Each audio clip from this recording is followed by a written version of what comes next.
O fogo da fornalha nunca apaga, e o cheiro de enxofre domina o porão de uma catedral em pleno século XIV. Enquanto o mundo lá fora se ajoelha diante da finitude da vida, um homem de batina observa um frasco onde o chumbo começa a brilhar com uma tonalidade proibida.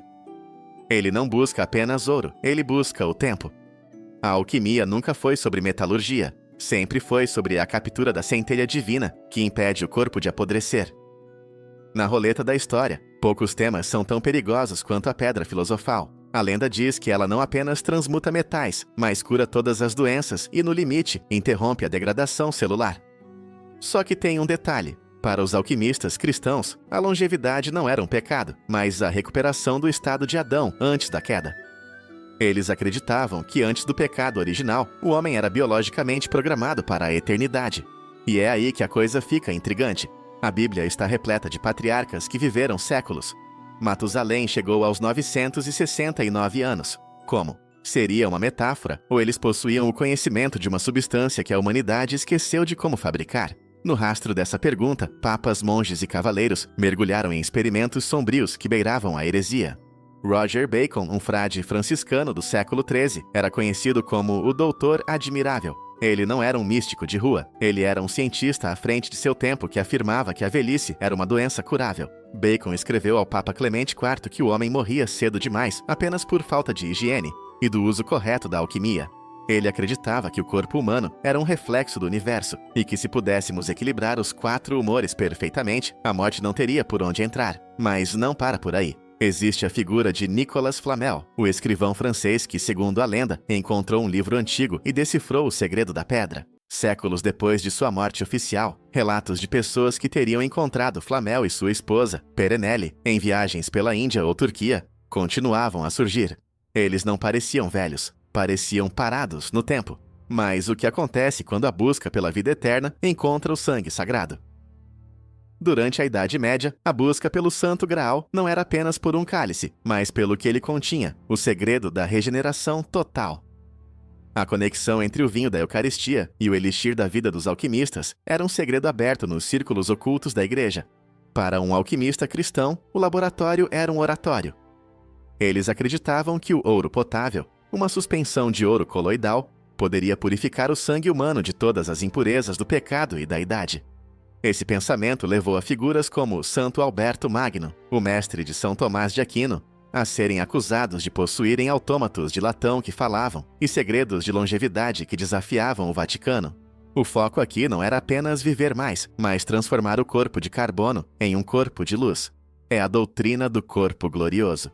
Se Cristo ressuscitou com um corpo que não podia mais morrer, a alquimia seria a ferramenta técnica para alcançar esse estado ainda em vida.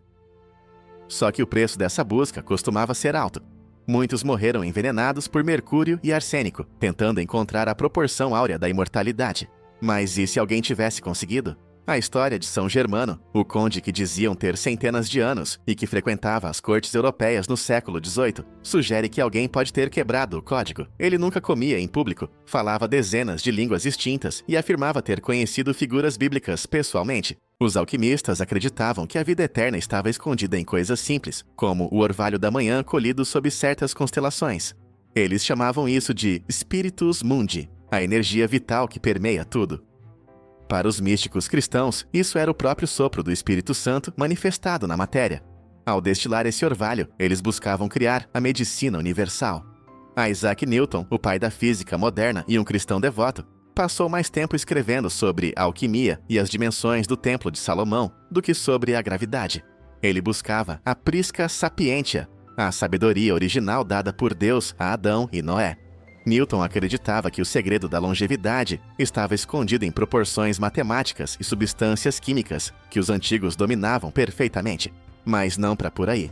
O Vaticano guarda em seus arquivos secretos relatos de monges eremitas que, através de dietas específicas e orações rítmicas que alteravam o metabolismo, viviam muito além do limite humano. Seria a oração uma forma de alquimia vibracional que impede o encurtamento dos telômeros? Ao chegarmos na era moderna, a alquimia não morreu, ela apenas mudou de nome. Hoje a chamamos de biohacking, engenharia genética e nanotecnologia.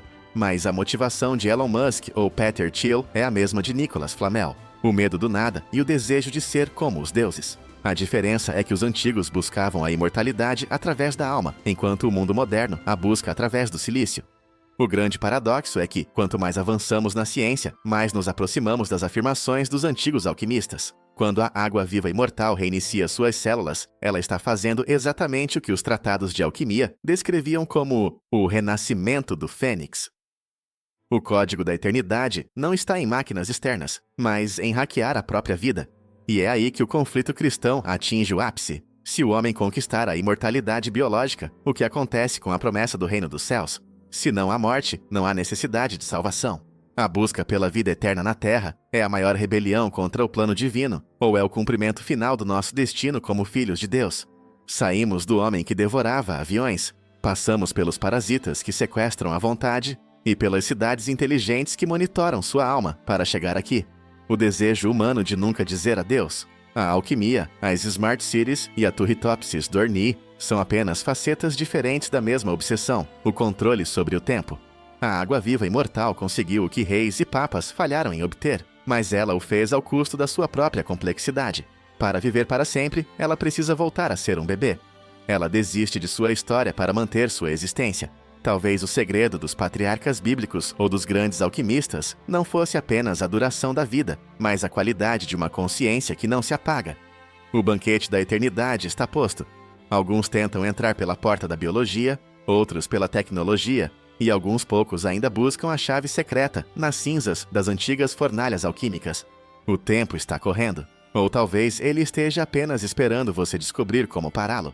Porque enquanto você busca viver para sempre, algo muito mais antigo já está observando cada um de seus ciclos, esperando o momento em que a humanidade finalmente entenderá que a verdadeira imortalidade não é sobre não morrer, mas sobre o que você faz com o tempo que lhe resta.